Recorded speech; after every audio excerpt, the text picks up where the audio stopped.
कि जुग जुगा जिया सुललनावा अरे भवनवा के भाग जगल हो। अब जाएंगे कि ये सोहर में, सोहर ऐसे नहीं गाया जाता है, सोहर में मोहर लगता है। तो इसमें चाचा, यहाँ तो महिलाएं कोई है नहीं तो हम कहेंगे है पीछे हैं। हाँ, तो चाचा आएंगे, पापा आएंगे, दादा आएंगे, बाकी नाना जी आएंगे, जितने रिलेशन होंगे वो सब लोग आएंगे। और खाली नहीं आएंगे, मोहर लेकर आएंगे, मतलब रुपया लेकर आएंगे। हाँ, जो बात है एकदम क्लियर खुला होना चाहिए। बाकी कहना है बड़ा प्यारा सा लाइन कि जुग जुगा जिया सुललनावा भवना वक्त भाग जागल हो।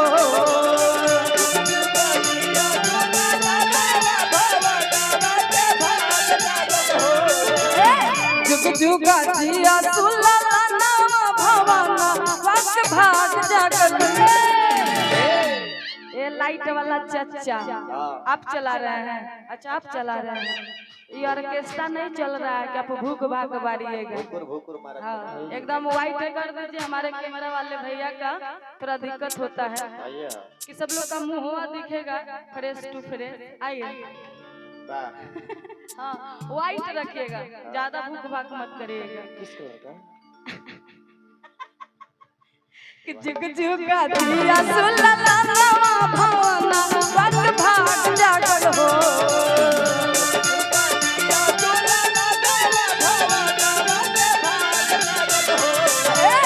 जुग जुगा जिया सुललनावा भवना वक्त भाग जागल हो। ललना लाल होइहा, ललना लाल होइहा, गुलवा के दीपक मनावा में आस लागल हो।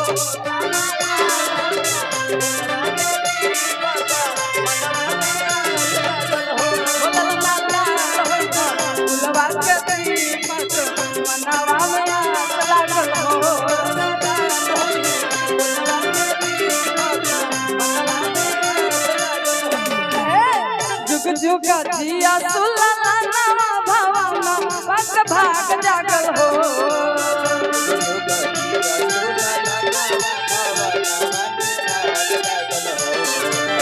जुग जुगा जिया सुललनावा भवना वक्त भाग जागल हो। ललना लाल होइहा, ललना लाल होइहा, गुलवा के दीपक मनवा में आस लागल हो।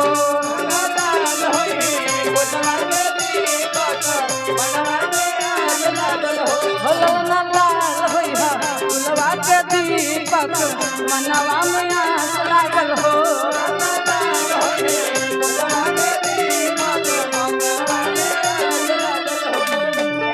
धीरे धीरे हो पापा, धीरे धीरे, धीरे धीरे हो पापा, धीरे धीरे बना सौआ लुटैहा पापा, धीरे धीरे बना सौआ लुटैहा पापा, धीरे धीरे।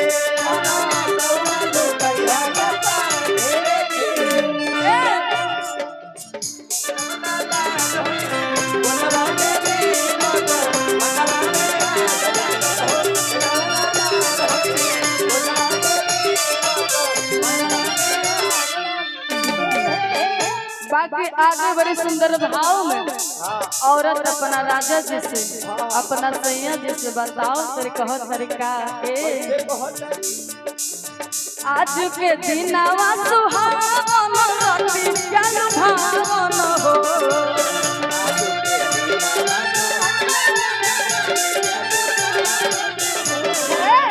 आज के दिनवा सुहावन रतिया भावन हो।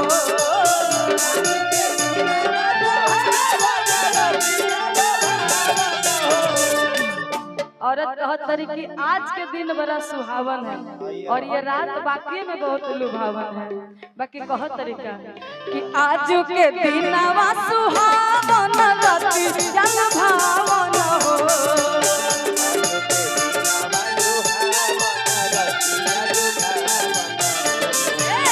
आज के दिनवा सुहावन रतिया भावन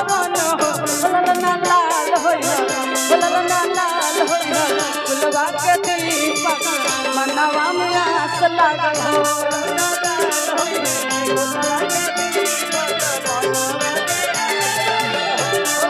लाल होइहा फुलवा के दीपक ललना लाल होइहा फुलवा के दीपक मनवा में आस लागल हो ललना लाल होइहा फुलवा के दीपक मनवा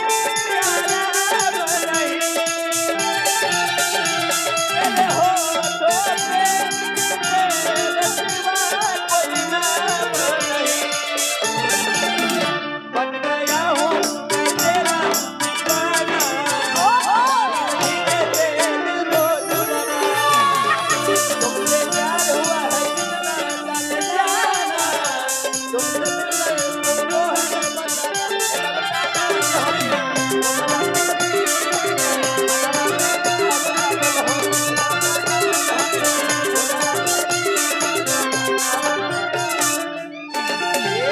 पुरस्कार में तो बहुत सारा पुरस्कार मिला, बाकी किनके किनके तरफ से मिला यही पता नहीं चला।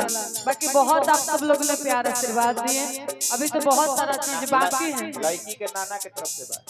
हाँ, लड़की के नाना की तरफ से पायल मेहता उर्फ परी जी के नाना के तरफ से बहुत सारा प्यार आशीर्वाद पुरस्कार मिला है। बहुत बहुत धन्यवाद नाना जी को। बाकी कहना है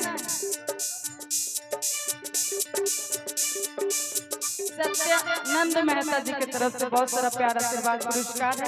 बहुत बहुत धन्यवाद।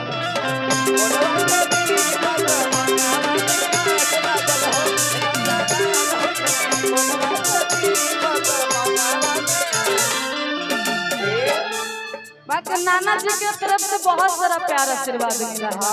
पापा जी कहाँ हैं? पापा जी आएंगे तब तो मजा आएगा। पापा जी आएंगे तो पूरा 1100 लेकर आएंगे, अच्छा लगेगा। बाकी कहना क्या है, ए नकिया तो हवे जैसे बाबूजी की अखियां हमारी के हो, नकिया तो हवे जैसे बाबूजी के अखियां हमारी के हो। ए नकिया तो हवे जैसे बाबूजी के अखियां हमारी के हो, नकिया तो हवे जैसे बाबूजी के ललना मुहावा ललना मुहावा चनवा सुनु जाया नटवा उठ सो हव हो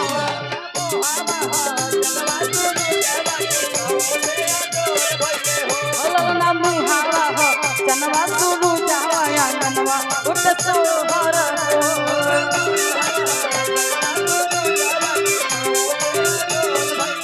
हो ललना